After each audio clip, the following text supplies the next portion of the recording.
40% од децата до 18 години во Македонија пушат цигари. Најмладиот меѓу нив има само 13 години.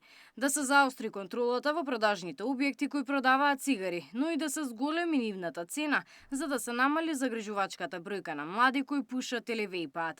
Вакви се предлозите на аналитика Think Tank, представени на денешната работилница, посветена на креирање на решенија за контрола на тутунот и заштита на јавното здравје. На младите под 18 години, анализите ни покажуваат дека не им се забранува продажба при продавање, значи треба поголема да се почитува законската регулатива.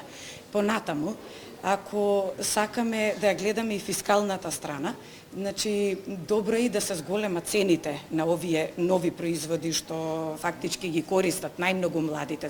Македонија е нација која има мерак да пуши цигари. Со преваленца на пушење од 48,4%, државата го надминува просекот на Европската Унија од 18,4% во потрошувачката на тутун.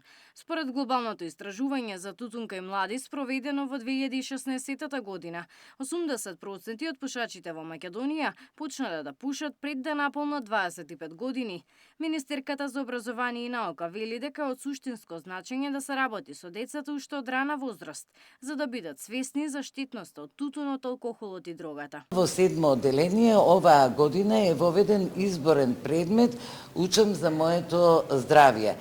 Друго што направи оваа влада е дека во новите законски решенија, во новите закони кои ги донесовме за основно и средно образование, ги задолживме училиштата да спроведуваат програми за против дискриминација, против насилие, против малолетничка деликвенција, но секако и против злоупотреба на овие супстанци како што се тутунот, алкохолот и дрогата. За децата чии родители пушат цигари, постои дури 79% веројатност дека во животот ќе посегнат по цигара. Габриела Лескова, Сител телевизија.